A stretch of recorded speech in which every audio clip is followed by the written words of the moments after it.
Pemirsa, setelah mengamati perdagangan saham di Bursa Efek Indonesia, kita akan menuju Jakarta Future Exchange untuk mencermati perdagangan komoditas. Untuk mengetahui perkembangan di pasar komoditas, kita telah terhubung dengan senior analis PT Best Profit Future Branch Malang, Debrian Adi Santoso. Mas Dev, selamat pagi.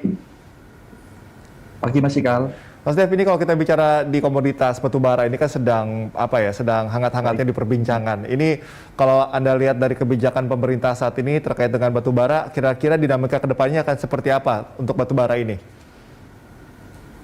Oke Mas Ikal, untuk dari sisi kebijakan untuk menjaga stabilitas harga batubara dunia sudah tepat menurut saya.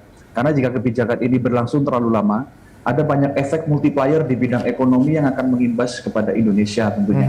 Akibatnya sepi pasokan batubara ke negara-negara importir, seperti itu. Oke, jadi kalau Anda nilai bahwa kebijakan membuka keran ekspor batubara ini sudah nilai tepat atau ada efek-efek lainnya? Oke Mas Ikal, kalau untuk efek lainnya diketahui Indonesia ini kan merupakan eksportir batubara terbesar di dunia, ya kan?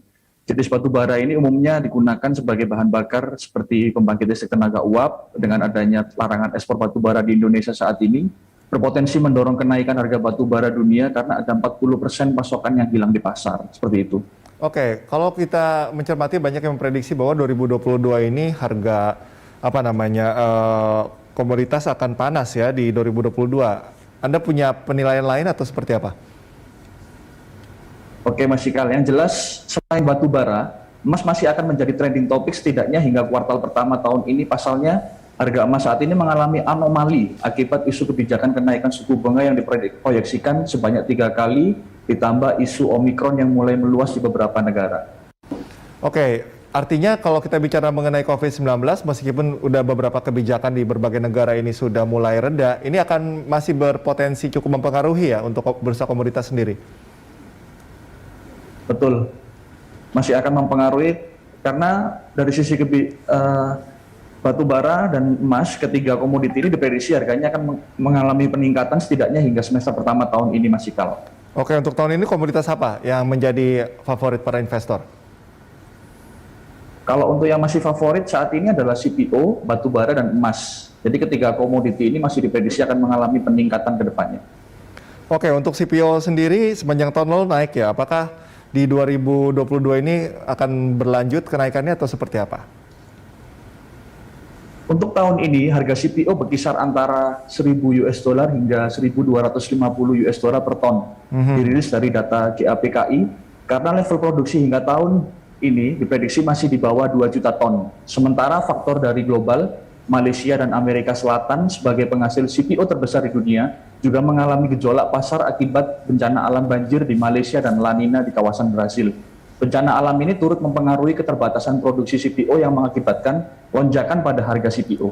Oke, tahun ini untuk dari sentimen sendiri, apa yang akan menjadi penggerak bursa komoditas sendiri? Khusus untuk emas, Omikron dan data tenaga kerja serta tingkat inflasi Amerika Serikat masih akan mendominasi pengaruh terhadap harga emas. Oke, untuk bursa lainnya seperti CPO apa yang akan mempengaruhi?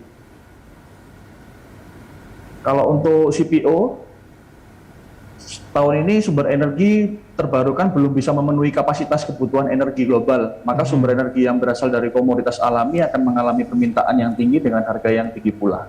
Oke, nah ini kan sangat berpengaruh terhadap supply and demand, dan itu sempat menjadi isu ya di awal tahun 2021. Anda melihat apakah di 2022 masalah supply and demand ini akan menjadi permasalahan tersendiri untuk CPO?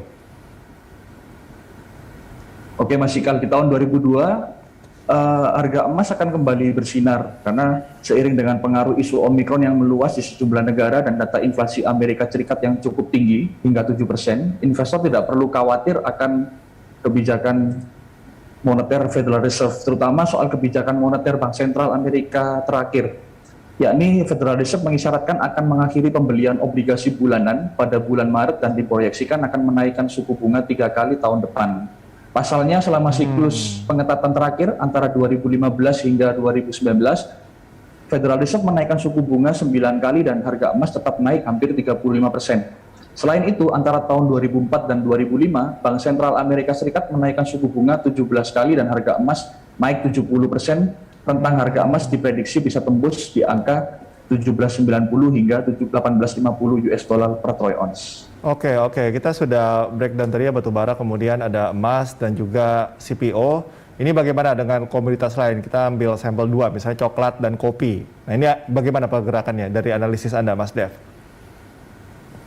Oke, kalau untuk kopi sendiri dan kakao diprediksikan ke depannya masih akan mengalami peningkatan karena dari sisi kebutuhan atau saat ini kan kondisi lagi pandemi juga Mas ya. Pandemi berarti artinya kondisi ini ekonomi khususnya akan mengalami yang namanya penurunan sehingga banyak yang mengalihkan aset kepada komoditas seperti itu. Oke. Kalau kita bicara mengenai krisis energi ya, apakah ini akan membuat harga komoditas justru semakin naik atau bagaimana, Mas Dev? Oke, tentu selama sumber energi terbarukan belum bisa memenuhi kapasitas kebutuhan energi global, maka sumber energi yang berasal dari komoditas alami akan mengalami permintaan yang tinggi dengan harga yang tinggi pula. Jadi seperti itu. Oke, terakhir dari Anda, Mas Dev, ini saran untuk investor ya yang mau mulai investasi di bursa berjangka tahun ini, apa saja saran Anda? Kalau untuk saran, emas dan CPO adalah pilihan terbaik untuk saat ini, Mas. Oke, masih emas dan CPO ya yang lebih dikatakan safe begitu ya ketimbang yang masih ada resiko-resikonya. Baik, terima kasih ya Mas Dev atas informasi serta analisisnya.